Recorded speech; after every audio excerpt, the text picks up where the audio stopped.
जय श्री कृष्णा। आप सभी का आपके अपने YouTube चैनल पर बहुत बहुत स्वागत है।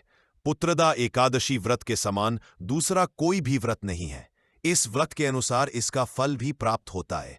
जिन भी लोगों को संतान होने में बाधाएं आती हो या जिन्हें पुत्र प्राप्ति की इच्छा हो, उन्हें पुत्रदा एकादशी का व्रत अवश्य ही रखना चाहिए, क्योंकि यह व्रत बहुत ही शुभ और फलदायक होता है।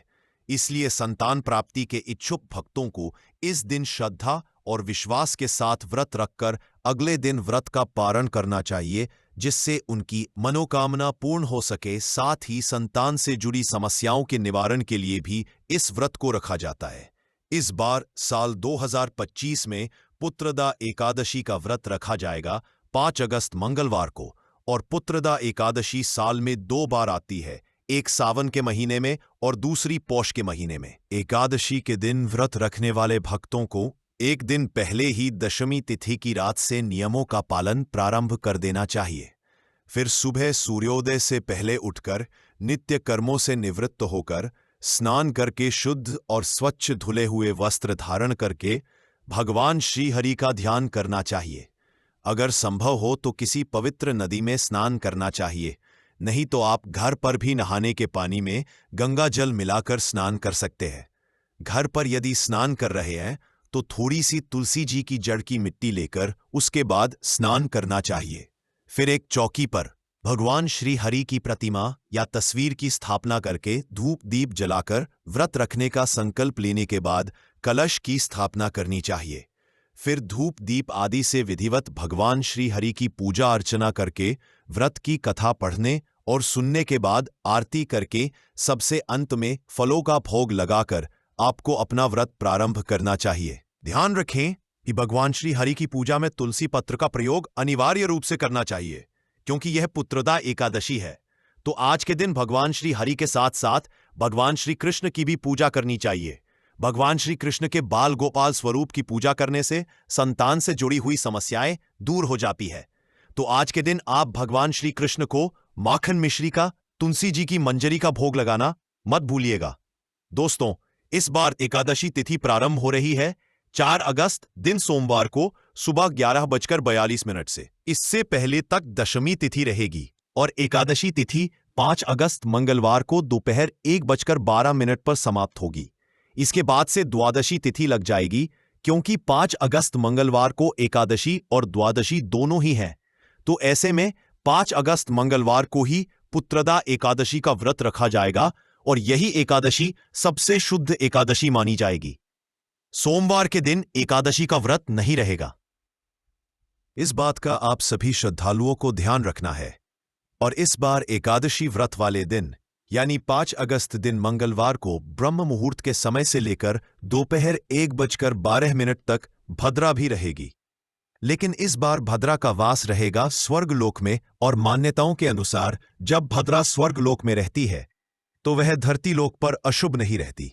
तो आप चाहे सुबह की पूजा हो, कोई दान पुण्य हो, वो आप कर सकते हैं। मंगलवार के दिन ब्रह्म मुहूर्त सुबह 4:27 से 5:15 तक रहेगा। सूर्योदय सुबह 6:13 पर होगा और सूर्यास्त होगा शाम 7:02 पर। प्रातःकाल पूजा मुहूर्त रहेगा सुबह 4:41 से 5:45 तक। शाम की पूजा आप कर सकते हैं शाम 7:09 से 8:13 के बीच में।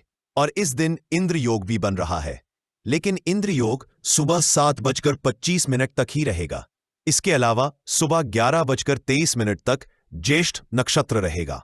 उसके बाद में मूल नक्षत्र प्रारंभ हो जाएगा। आयमतिसीनी वही दोस्तों, ऐसी मान्यता है कि इस व्रत को विधि पूर्वक करने से संतान संबंधी समस्याओं का समाधान होता है और संतान को सद्बुद्धि व उत्तम स्वास्थ्य प्राप्त होता है। विशेषकर जिन दंपतियों को संतान प्राप्ति की इच्छा होती है, वे श्रद्धापूर्वक इस व्रत का पालन करते हैं। इस एकादशी व्रत से न केवल संतान सुख प्राप्त होता है, बल्कि समस्त पापों का क्षय भी होता है। पुत्रदा एकादशी का व्रत एक सच्चे भाव और संयम के साथ किया जाए तो भगवान विष्णु की कृपा से मनोकामनाएं अवश्य पूरी होती है। ऐसी भी मान्यता है कि पुत्रदा एकादशी व्रत रखने से न केवल वर्तमान में संतान की रक्षा होती है, बल्कि आगत संतान को भी आयुष्य की प्राप्ति होती है। विशेषकर उन दंपतियों को भी संतान सुख प्राप्त होता है जिनके संतान नहीं है।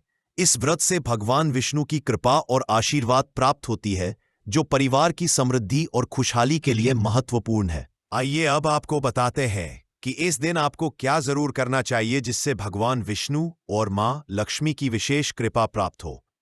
दोस्तों, पवित्रा या पुत्रदा एकादशी के दिन विष्णु सहस्त्र नाम का पाठ करते हुए भगवान विष्णु की मूर्ति का अभिषेक केसर के दूध से करें। इसके बाद उन्हें शुद्ध जल से स्नान करवाकर पंचोपचार पूजन करें। मिष्ठान और फलों का नैवेद्य लगाएं। यह करने से श्रीहरि प्रसन्न होते हैं और आर्थिक समस्या दूर हो जाती है। पुत्रदा एकादशी के दिन भगवान श्री कृष्ण का पूजन करें। व्यापार, व्यवसाय और नौकरी में सफलता पाने के लिए पुत्रदा एकादशी के दिन भगवान श्री कृष्ण का पूजन करें। उन्हें मोर पंख लगाए, केसर से पूजन करें, माखन मिश्री का भोग लगाएं। सारे काम सफल होने लगेंगे। संतान गणपति स्तोत्र का अनुष्ठान करें। जिन दंपतियों को संतान नहीं है वे पुत्रदा एकादशी के दिन संतान गणपति स्तोत्र का अनुष्ठान करें। इसके अनुसार गणपति का पूजन करके 108 बार संतान गणपति स्तोत्र का पाठ करके इसका दशांश हवन किया जाता है। हवन में देसी घी, शहद की आहुति दी जाती है। इसके बाद 10 वर्ष तक की आयु के बालक बालिकाओं को भोजन करवाएं। उन्हें एक पीला फल देने के साथ दक्षिणा दें। यह प्रयोग करने से उत्तम संतान सुख की प्राप्ति होती है। पीपल के पेड़ की पूजा करें। पवित्र या पुत्रदा एकादशी के दिन पीपल के पेड़ की पूजा करें। इसकी जड़ में मीठा कच्चा दूध अर्पित करें और 31 फेरे लगाते हुए कच्चा सूत लपेटें। इसके बाद वहीं बैठकर एक बार विष्णु सहस्त्र नाम का पाठ करें। ऐसा करने से धन की तंगी दूर होती है। श्रीहरि विष्णु की कृपा मिलने के साथ ही शनि की पीड़ा से भी शांति मिलती है। इस एकादशी के दिन गायों को हरा चारा खिलाना चाहिए। पक्षियों के लिए दाना पानी का प्रबंध अवश्य करना चाहिए। इससे सारे ग्रह दोष दूर हो जाते हैं। यह थी आज की वीडियो। अगर अच्छी लगी हो तो लाइक जरूर कीजिएगा।